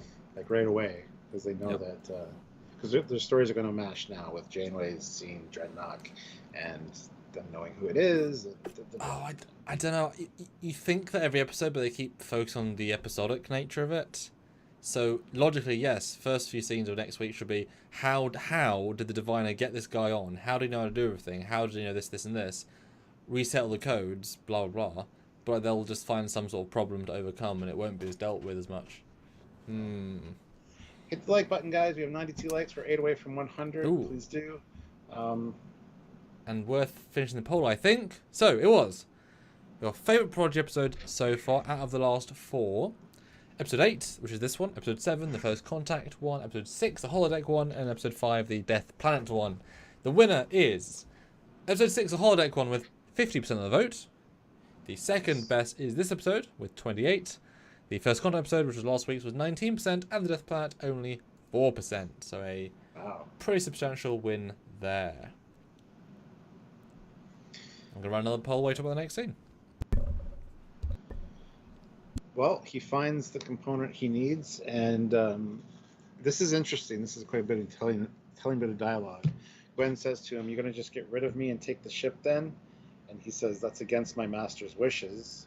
He cannot see what I know to be true, that you are his greatest mistake." Because it goes against the order, and, creating her was not Dreadnought's. Dreadnought didn't really approve of that, but Diviner asked him to, and so that's an interesting bit of dialogue. I'm sure this is going to come into play later as to the whole why her being progeny thing is going to be a problem. But yeah, I thought that was an interesting line of dialogue for sure. Let's see. General Gira says, "Yeah, solution to that is including biometric confirmation with all voice prints." Amen. Amen. Also helpful, yeah, or a retinal scan. Yeah. Then Dreadnought gets into the engineering room. And if you want to read the poll, Stuart? Ooh, it's not up for me yet. Hold on. We like Easter egg episodes. Yes, we do. All right. The main time plot was a little too confusing, a few too many plot holes. Brilliant, great, classic track, doesn't matter. Those are your choices. Go vote on the poll. And 4 more likes, guys. So anyway, Dreadnought is about to connect the thing, and Gwen's like, "No, I don't think so." And she transforms the drive section. Partially, yeah. And who's your master now? It's like, who's your daddy? And he gets blown out into space, not sucked out. And here's where the normal Dreadnought would have like got his spider legs, his General Grievous legs, and like climbed back up. But this one can't do that. Can't do the transformation. Not as complex. Yeah. Gets blown out, and then the warp matrix thing goes with them. Yes, that USB cable isn't quite enough to keep it from the vacuum of space. Yeah, and bounce off the drive and goes up. And I'm like, Gwen. Last week, you guys figured out how to work a fucking transporter. Why don't you go beam it back? It's not the end of the world that you lost it. Yeah. Anyway. No, for sure. And this I thought was a nice homage to Aliens. It's incredibly literal. Yes, yeah. But I like you get a real sense of the room when you get to see the ceiling, how big it is. It's so much. You know, this is the engine room is next to a third nacelle that transforms, and there's nothing in between. There's no bulkheads or anything. This is so unbelievably exposed. Kind of insane, actually. I mean, it's a prototype. It makes sense, but it's such that. But I was surprised how easily this worked. I'll be honest. Although that after shot I thought with it kind of in half configuration, I thought was quite sweet actually. I thought that was rather good. But boy, they've now got a deadlock, Dreadnought, whatever, floating very nearby. That he can slowly connect to Rev 12. Like that's gonna come back. That's a threat that's now right on their doorstep. You know, just saying. And yes, transporters is a good plan. Although I can imagine them saying, "Well, we can't." Time. Well, I mean, it would be quicker just to beam it back, connect it, and save the day than admit defeat, go and do a message, and commit suicide at that point. Like, you've got time to beam it. It'll take not very long at all. But then you can say transporters don't work because they're in temporal flux. But then why are the holodecks working fully? Replicators working fully. Vehicle replicator working fully. Yeah. Like, gravity working fully. ProDrive, everything works. It's contrived to say the transporters don't work, given the holodecks certainly work, and that's definitely a problem later on. But then we cut to the slow timeline and a lot of food. Yes, Geraldine though puts in $25. Ah. Thank you so much. Boom. Amazing. Geraldine Carstensen. And says, late as usual, gonna watch in the beginning later. Thanks. Well, thank you now, and thank you again now, because you caught up with us time-wise now when you're watching this on your watch back. Because you're on the slow timeline. We're in the present day. And you're catch up with us. Come on. And come on, you can do it. And see what you think about the the time problems. And yes, guys, vote in the poll because I'm interested to see what you guys think. And this is where Rock asks for Janeway, and it says that program has been terminated. And then we get all of the people's quarters, which is a lot of personality I've had to put into them. One thing I noticed right away was the one pad in the upper left has a Romulan emblem in the corner. Oh, well, yeah, it's got Klingon symbol too. It's Romulan, Klingon, and Federation space. Ah, that's fun. Well, they're learning, aren't they? And it's... I did find the Murph doll quite sad. That got me a bit. Yeah. No one's squidge. But good night, Gwen. Good night, Murph. Good night, Jankum. Good night, John Boy. It's the whole Waltons thing. And it's interesting how they all chose to sleep within 3 millimeters of each other, and then Dahl's like, "F it, I've got my captain's quarters." Well, I think yeah. I don't know. Let's see. That's like a whole plot thing that he has that. Mr. Captain, fine. He might sleep in there occasionally. Maybe just hang out in the captain's quarters. I don't know. Sure, yeah, well, yeah. Well, if there's a caution wet floor sign. No, there is. It doesn't say anything on it. It also looks like Thor's hammer, but it's not. It's one of the tools. There's lots of little cool things in here. And they've definitely moved all the beds and stuff, and it's definitely messy. It's it's a good little. This I don't buy.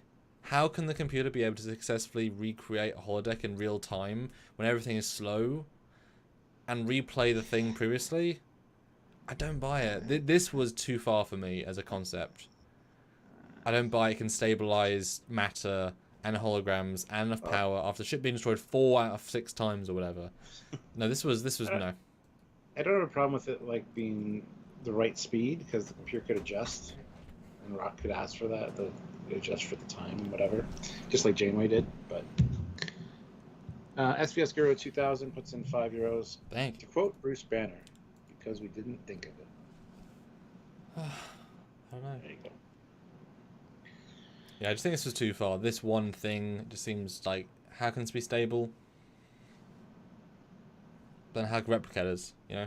How can the message that she plays later from Gwen be this rate speed as well? Like, Yeah. Because yeah, that's what happened. That she's like, I got a message, and then you get the message from Gwen, and how you don't have much time. I'm sorry that we all pushed you to be security officer. Yeah. I've been told what to do my whole life. You have to. So I know what you're capable of. Do whatever you want. But you have the chance. If you have the chance, I need you to pay close attention. Then she goes, attach files and schematics, which is great. And then blows up. So. Yep. I mean, I'd be pretty daunted to build a warp matrix myself, so I understand the hesitation. Even Dow had it. Dow was like, "No, I can't." What the hell? But obviously, he had the experience of working for a Ferengi for years. Yeah. This is a kid that, well, I think he has only ever eaten the gruel at the facility, so was potentially born there. So, has 0 skills at this point. But doesn't have 0 skills. But then we get a transition cut, and Jeremy comes back. She's like, "I'm alive!" And now, just like in Avengers Endgame, all of a sudden we have Smart Hulk, and I have Smart Rock. Yeah. It's exactly the same thing. Rebuilt her program because even though she was deleted, nothing was overwritten on that, so it was easy to recover. Except the ship was destroyed 5 times, so the thing shouldn't. And the whole, I tried 276 times. Which is, yeah, it's good scenes. I really like the character getting development, but when the whole episode seems a bit shaky, it's like, it's wobbling with the weight of its own story. You notice that the warp matrix she made looks much more refined and nicer than the one that Dal made. Yeah, no, it's great. It's colorful and neat, and yeah. Janeway's like, if you could make that, why do you even need me? And she's like, well, no one told me where it goes. But if you spent all this time learning quantum mechanics or whatever and mathematics, you'd think you would learn that. I'm just saying. Yes, the schematics are in the systems where to put it. Plus, you should have the scans of them trying to put it in 3 times or twice. It's cute, but it's like you know where to. Yeah. Especially as they've already have the cables connected from a previous attempt, so it's a plug and play. It's literally plug and play. Yeah.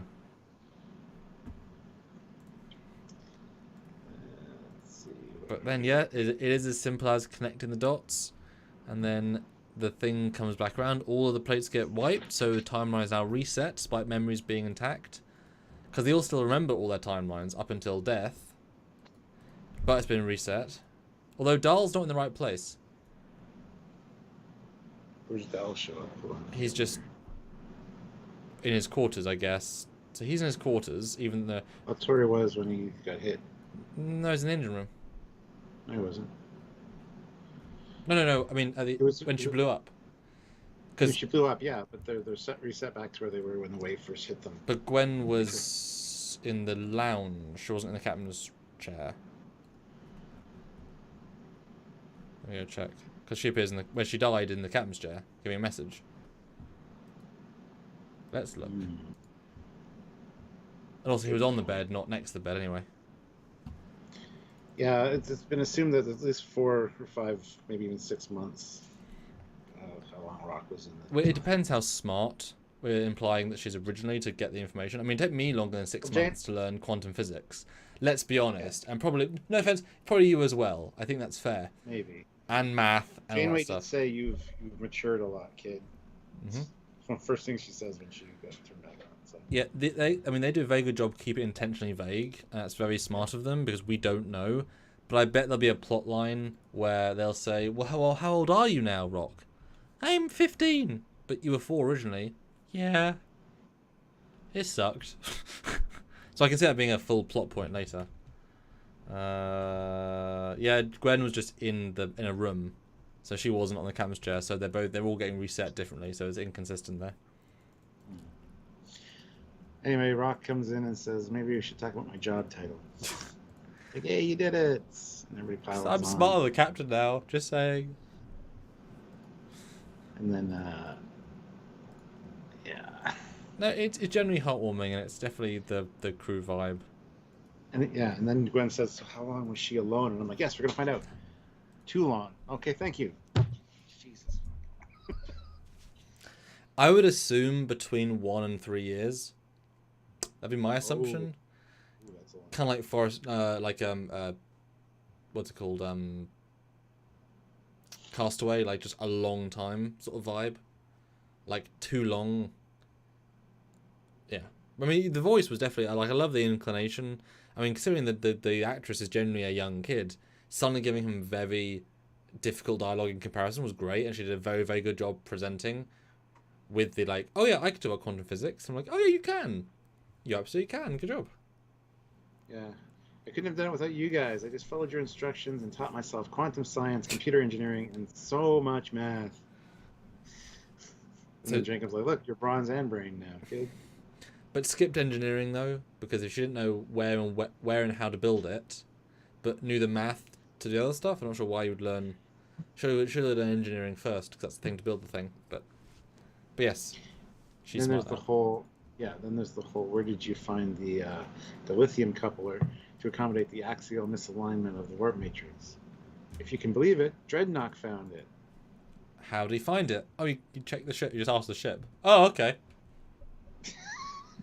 It wasn't an achievement.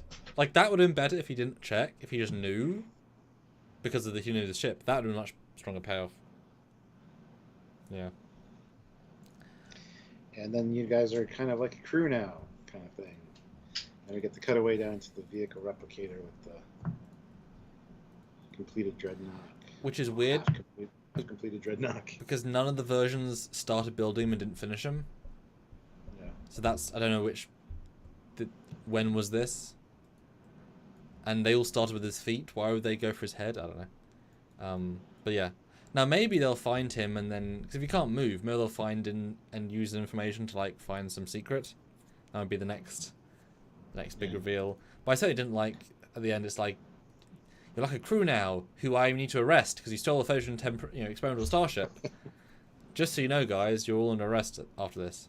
It's like, oh, we know Janeway. Yeah. Wouldn't it be funny if Janeway came in with the Spock helmet with the little flashing light? We're all under arrest. Yeah, you see? And she does the discovery, points the phaser the wrong way. You're Yeah. coming with me. General Grievous throws in $5 and says, "Rock being in that time dilation field for so long reminds me of the final episode of SG1, Unending, where Taylor stayed 50 years older to save the team." Yep, 100%. Or with Andromeda with Trance, where she goes from young Trance to old Trance. That's like a literally just, let's make the character more interesting. Boom, time dilation. Hey, she's older now. It's like, what? Hey! Yeah. Definitely. And guys, vote in the poll.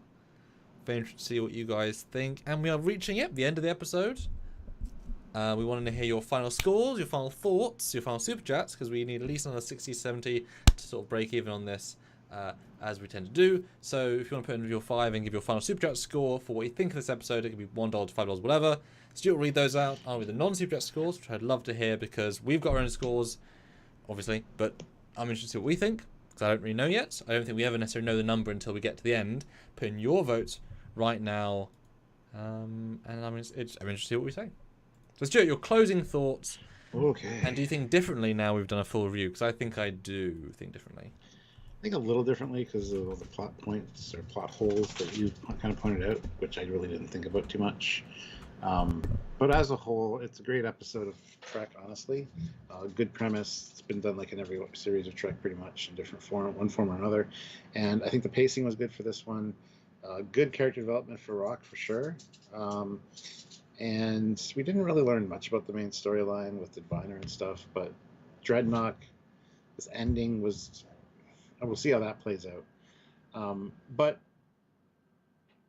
good enough episode. I just wish there was a little bit more explanation as to how things were working, but I guess you don't want to make it too confusing for people watching. The kids, they don't really think about that necessarily. So I don't know. I hate saying that it's dumbed down because it's for kids, because it's not. Prodigy's actually been doing a really good job of really good storytelling and good writing, so that's kind of why we hold them to that higher standard. But yeah, I think a little bit longer would have been nice. Just a little few more explanations and maybe some kind of other sting at the end here. I don't know how I feel about this eye lighting up. I think something else would have been interesting.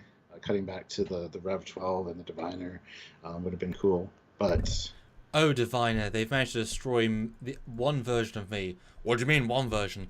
I was made 3 times in their timelines. What do you mean? It's complicated, but I've managed to put a virus in the system. Ah, yeah, good. How long will it take for the proto drive to be reactivated to send the ship to us? Only 1 more day, Diviner. Good. yeah. We'll go back to the planet we're at and we'll have them straight to us. And that's the Yeah, sting. next time they use it, next time they engage Pro Drive, it'll come straight to Yep. your ship, Divine, or whatever. Yep. Yeah. Because if they can send Dead Dreadlock, they can send a virus to move the ship. 1,000%. 1,000%. You know, it's absurd they haven't really. Janeway got lots of good dialogue in this one. Lots of dialogue, yeah. and Mulgrew did a There's great just- job. Did a great yeah. job. There's just a lot of unanswered questions in this one, which is concerning to me. So that's why it's not as good as the last few episodes for me. Those were really enjoyable. This one was as well. Don't get me wrong. When I say I like this one less than the last 2, it's not that I hate this one. This is better than 90% of Discovery episodes. So there's that. But score-wise, for season 1, because we're only in season 1. This one I'm going to have to go to 7 out of 10, I think.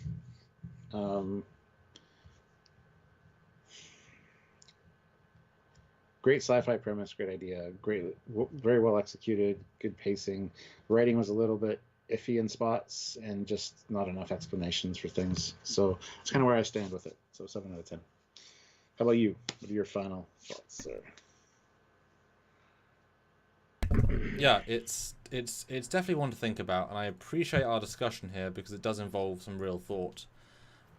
It's I think it's one of the weaker episodes of this kind in Trek. Like Shattered, like Cause and Effect, they all just have a real sense of oomph to them. This one is missing. Probably the half the screen time and the seeming logic disparity fails here. It doesn't do itself well. The faulty premise at the start of why would they go into the nebula in the first place, that's illogical. Janeway not reacting to them as a Starfleet crew, illogical. These are simple, basic things that need to be addressed for a story to work, and if you don't buy the 2 big premises, especially as one was meant to be a season payoff, Janeway learned who they are. Oh no, it doesn't matter. It's like, oh well, what was the point in lying to her then, if it served no purpose? But Mulgrew was great. And unlike you said previously, when actors sound older, I thought she sounded like a fantastic young-ish Janeway. So really good. I think they must have done some sort of modification, like vaguely, just to tweak it a little bit. Did a really good job. I thought Gwen was good this week. Was given a nice bit of fleshing out. Very vulnerable. Other episodes she's been kick-ass. This week she gives up very quickly, and is like a puppy dog, kind of defeated, which I thought was interesting. But you know, she's out of her element. Dahl was good. I like the speech. Zero was fun or underused. What's his name? Morph was Murph. was great. I mean, just really, the performance was on point this week. You know, really good. And obviously, this is a Rock Talk episode, which is great. But you know, time travel episodes live or die on the time travel logic, and this one certainly didn't do so well. But it is nicely written. I think the pace isn't great, but it's better on second watch.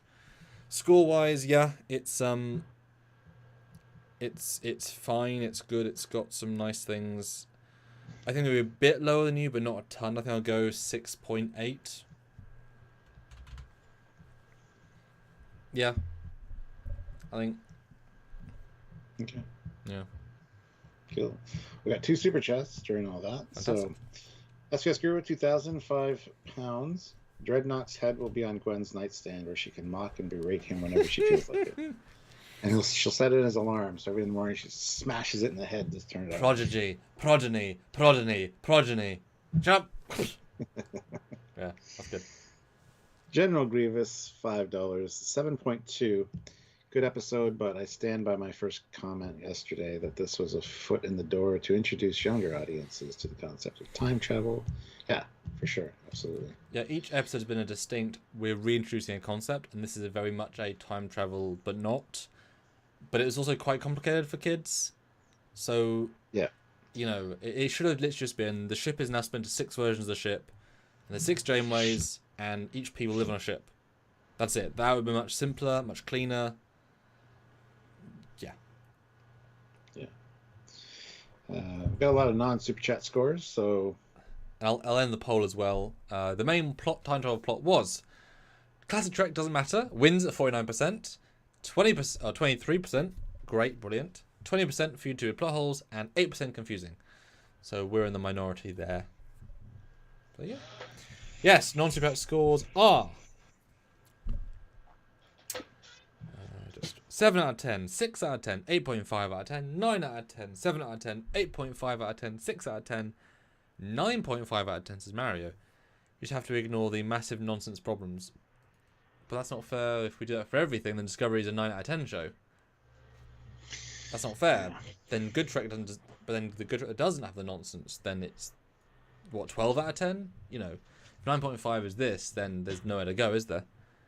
And that means the holodeck one is like, well, it's, you know, 7 out of 10, 7 out of 10, 8 out of 10, 9 out of 10, 7 out of 10, 8.7, 8.7 again, 8 out of 10, 6.5 out of 10, 7 out of 10, 7 out of 10, 7.5 out of 10, B+, Little Jericho.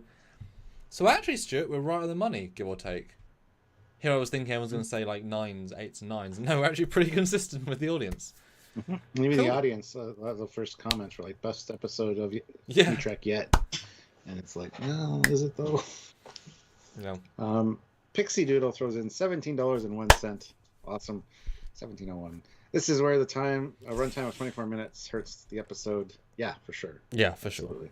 Yeah. Christopher Beatty, $5.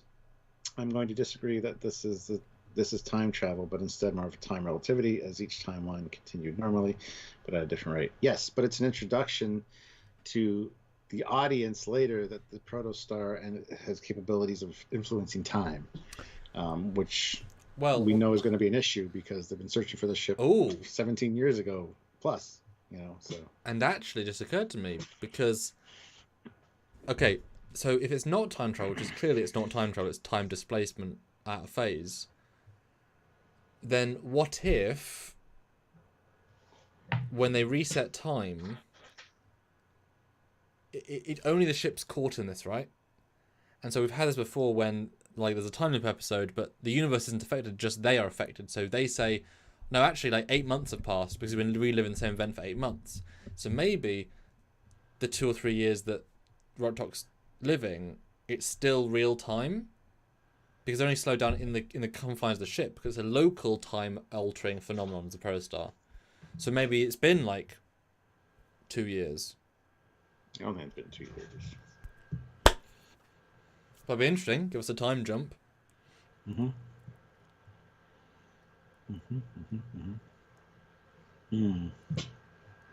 I know, it's tricky, because if you see this ship get destroyed 5 times and still exist, well, that's the altering time, because it did destroy itself. Like, that happened 5 times. Those aren't alternate time streams. Those are, it did get destroyed. They should have really stopped at the moment of destruction, really, and then cut to another timeline and had, like, you know, at 5432, and then at the last minute, because if it is destroyed, it means they are altering time. It did happen once, happened twice, happened 3 times, or 4 times. You know? Yeah. Yeah. Yeah, I mean, there would have been ways to fix it, I guess. Colin says the episodes are a bit too short, but the runtime is for the content aimed at a target audience. Yeah, for sure. Absolutely. And if you don't like how short the episode is, you just go to one of the sine wave time things that is slower, and it'll run longer. Just saying, this could be like a 3-hour movie if you pick the right one. I mean, you can find a video player like VLC and have the video go at 50% speed, and you could watch it for 40 minutes. Yep.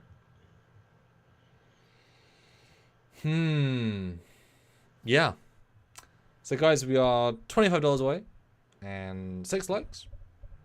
And, yeah, pimp out, Stuart, what you're... I'm going to swap the thumbnail to promote it, but pimp out what you're doing tonight in the unexpected but also cool at the same time work obligation all of a sudden. Yeah, yeah. Tonight at 10 p.m. Eastern Standard Time, I will be taking a look at doing a first reaction to the Picard trailer that released today.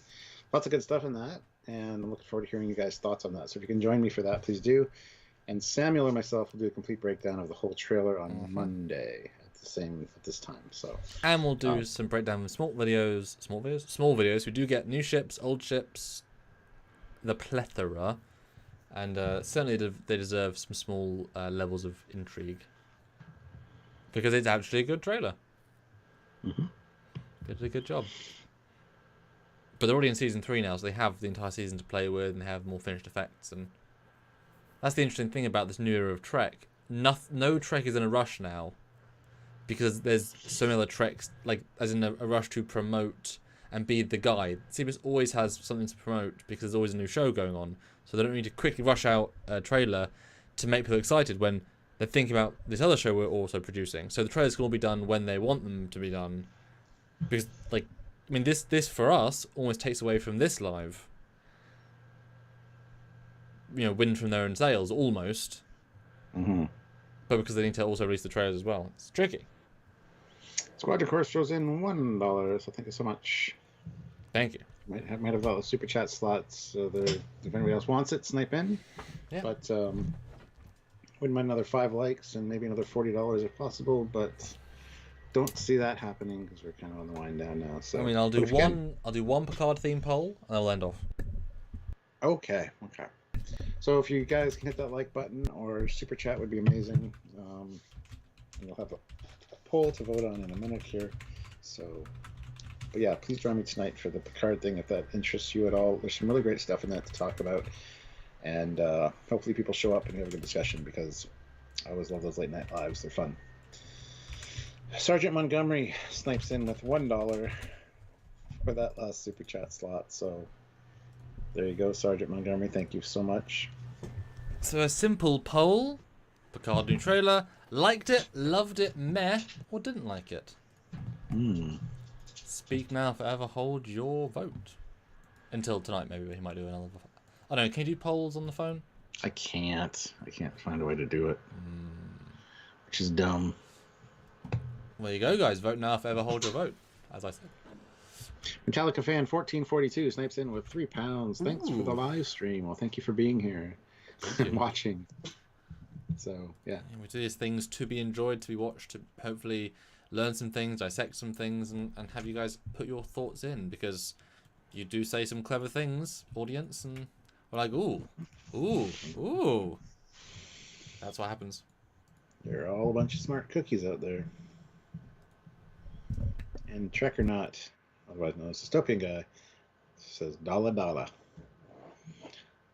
Holla for that dollar. Or dollar makes me holla. Whatever that saying goes. Make it rain. Well, so I've not seen the trailer yet, but someone did send me this screenshot of Nova and Steamrunner class ships. Spoilers. Yeah, it's kind of a return to, well, it's kind of what we hoped for season 1, let's be fair. So, oh yeah, we'll talk about that on Monday, guys. Monday. With graphics and comparison renders and such, because who else do you know can do comparisons with the actual Nova class model? It's just Team Trekyards. Pixie Doodle says maybe Twitter poll is an alternative. Yeah, but Twitter's on my phone, and I'm using my phone. I mean, I could put it on the iPad, I guess, but the iPad's kind of slow. But wait, anyway. no, just move into different time streams, Stuart. Yes, true. I could do that. Just blow up a Pro Star and have the option. Jesus. Dear me. Doug Seegers puts in $5 with a good job, Wolf guy. Thank you. Looks like a fox in a bathrobe to me. Yeah, I guess it would be a fox in a bathrobe. What does the Actually, fox like say? A karate fox. Good job. It's probably a gi. Yes. Guys, vote in the poll. Only 25 votes. We want to know what you think. Currently, you guys are throwing some good vibes. Because you know what? Picard Season 2 has a lot to prove. Holy shit, has a lot to prove. Discovery rebounded well. Prodigy started strong. Lower Decks continued strong in Season 2, which was its thing to prove. Was it a one-hit wonder. And Picard has a lot to prove now. So, hmm hmm but we We've do heard some know good trailers are things. very deceiving because the first one looked great too. We've heard some good things about season 2, so we're hoping that everything kind of lines up. So, General Grievous, $5. What was that episode of Voyager where the ship was in several zones temporarily, where the Doctor had to cross over into different zones? That was Shattered. Well, the Wasn't Doctor it? had to cross? That was Chakotay who crossed. What was the Doctor had to cross? The Doctor made a thing that allowed Chakotay to cross. Yeah. Or maybe it means the one where there's the two Kim episode where they send people across. Don't know. I'm gonna say Shattered just because. It's a good episode. That's like, let's bring all the stuff back. And that made more sense because, like, yes, the ship is in different time zones. That was more clear and simple.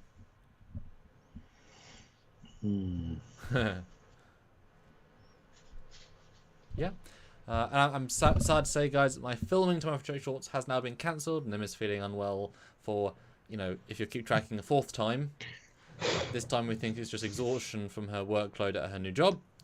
We're aiming to maybe have her come down Sunday, but that is like a under 50% chance, because unless she feels magical tomorrow. We still have Monday's shoot planned, though, but it will put us back on Trek Shorts, at least the stuff that you guys haven't seen. It's sad, because I was basically prepped. And it's like she literally had a bag in her room with all the props and all the things she needs ready to go, and a wig for a thing we're doing, like ready to go. And then I feel ill. She had to have a day off work and everything, so bit of a bummer. But now suddenly I've got this, Picard work thrown at me, so now I have to do all the graphics and such, which will take time. So I guess one thing goes, another thing fills in its place. Mm-hmm. This is the way of the universe. But it was I like the trailer though, so I'm not going to complain too much. Yeah. Well, guys, Cool. 3 more likes if possible. Oh yeah, come on, 3. And currently, you guys are 76% positive on that trailer, which is a very good average for them. Huh? 76% positive for COVID. Oh. Mm. But yeah. And then enjoy some Prodigy content from previous episodes this weekend. But both ships, though. And especially the Klingon one, you guys will want to see, because we had some really fun things to say on that. And if I was kind of sad it didn't come out last week because I wanted people to see it. But it's because other stuff came out, so it made sense. So I'm excited for you guys to see that. Please do check out that. And then, yeah. All right. Well, we hit 122 likes. That's awesome, guys. Probably a good time to pull that poll. So 35 votes. 43% of you loved the new Picard trailer. 34% liked it. 14% was meh. And 9% said didn't like it. Wow. Interesting. And Squadra Core snipes in with $1 super chat for that last super chat slot. So, you guys gonna let me win again? Squadra Core says, we don't let anybody win.